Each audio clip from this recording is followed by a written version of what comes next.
अक्सर हम सुनते हैं, बेटा अच्छे से पढ़ो, अच्छे ग्रेड्स लाओ, है ना?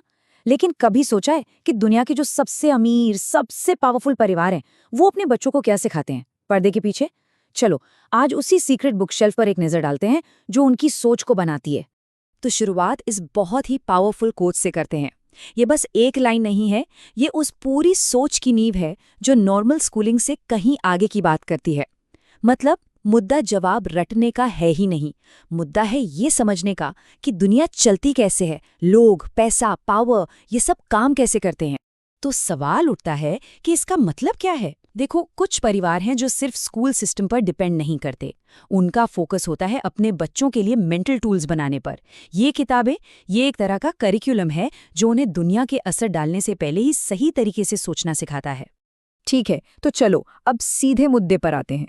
सबसे पहले बात करते हैं उन किताबों की जो बुनियाद रखती हैं, यानी पैसा और लोग। ये वो दो पिलर्स हैं जिन पर बाकी सब कुछ टिका है। लिस्ट में पहली किताब है जॉर्ज एस क्लासन की the richest man in Babylon. ये किताब वो सबक सिखाती है जो स्कूल में कभी नहीं सिखाया जाता, कि पैसा पैसा कुछ टाइमलेस लॉज को फॉलो करता है, कैसे बचाना है, कैसे इन्वेस्ट करना है, और सबसे ज़रूरी जिम्मेदारी कैसे लेनी है। ये एक तरह का फाइनेंशियल कंपस तैयार करती है। नंबर 2 पर है डेल कार्नेगी की classic how to win friends and influence people. इसका कोर आइडिया क्या है कि पैसा अक्सर रिलेशनशिप्स को फॉलो करता है, और रिलेशनशिप्स बनते हैं इमोशनल इंटेलिजेंस से।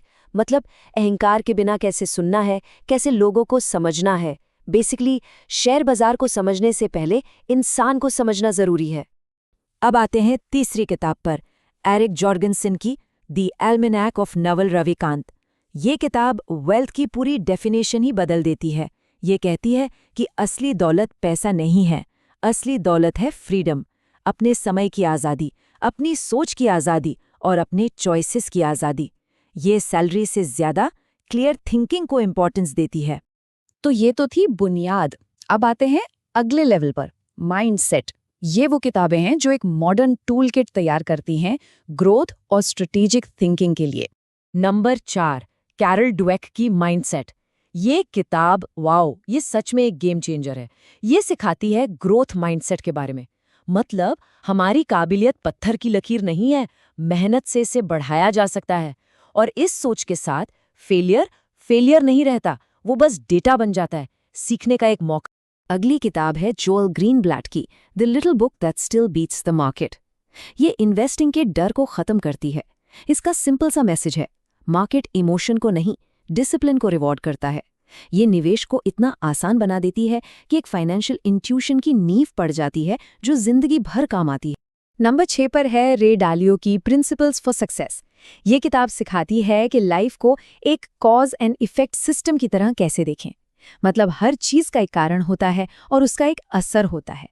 ये स्ट्रेटेजिक थिंकर्स बनाती है जो अपनी गलतियों से भागते नहीं बल्कि उनसे सीखकर अपने प्रिंसिपल्स बनाते हैं। ओके, तो हमने पैसा, लोग और माइंडसेट की बात कर ली। अब आते हैं सबसे जरूरी हिस्से पर, द इनर गेम। ये वो किताबें हैं जो अंदर से मजबूत बनाती हैं, रेजिलियंस बनाते हैं। 7वीं किताब जॉश विट्स्किन की द आर्ट ऑफ लर्निंग। ये मास्टरी के इंटरनल गेम के बारे में है। मतलब प्रेशर के बीच शांत कैसे रहना है और गहराई से सीखकर तेजी से कैसे सीखना है। ये टॉप परफॉर्मर्स की तरह सोचना सिखाती है। नंबर 8 पर है एंजेला डकवर्थ की ग्रिट। ये एक बहुत ही ज़रूरी बात सिखाती है कि सक्सेस सिर्फ टैलेंट का खेल नहीं है, बल्कि पैशन और परसिवेरेंस का है। मतलब जुनून और लगे रहने की जिद। ये एक तरह का इमोशनल आर्मर बनाती है जो लंबे चैलेंजेस के लिए तैयार करता है। और आखिर में नंबर 9, रायन हॉलिडे की the obstacle is the way. ये किताब स्टोइक माइंडसेट सिखाती है। इसका कोर प्रिंसिपल है, हर रुकावट को रास्ते में बदलो, हर मुश्किल को अपनी ताकत बनाओ। ये सिखाती है कि कैसे प्रेशर को स्ट्रेंथ में बदला जा सकता है। तो जब आप इन सारी 9 किताबों को एक साथ देखते हैं ना, तो एक बड़ी तस्वीर उभर कर आती है। ये सिर्फ अमीर बनने के तरीके नहीं है, नहीं, ये एक पूरी तरह से अलग तरह की परवरिश है, एक अलग तरह की शिक्षा है। देखो, एक तरफ है कन्वेंशनल एजुकेशन, जिसका गोल होता है अच्छे ग्रेड्स लाना, सिस्टम को फॉलो करना, और दूसरी तरफ है इस सीक्रेट बुक शेल्फ का गोल, सोचना सीखना, लोगों को नेविगेट करना, पैसे को समझना और सबसे बढ़कर रेजिलिएंट और सेल्फ अवेयर बनना। ये सिर्फ प्रिविलेज की नहीं, प्रेपरेशन की कहानी है। तो असली बात क्या है? ये परिवार अपने बच्चों को सिर्फ सहूलियतें नहीं देते, वो उन्हें मेंटल टूल्स देते हैं। और सबसे अच्छी बात यह है कि नॉलेज किसी की जागीर नहीं होती, ये हर उस इंसान को बदल देती है जो इसे इस्तेमाल करने का फैसला करता है। ये वो मेंटल टूल्स हैं जो किसी को भी पावरफुल बना सकते हैं। तो अगर आज की इस चर्चा ने आपके दिमाग में कोई नई खिड़की खोली है, तो और भी ऐसी ही डीप डाइव्स के लिए लाइक और सब्सक्राइब जरूर करें। सीखते रहिए और आगे बढ़ते रहिए।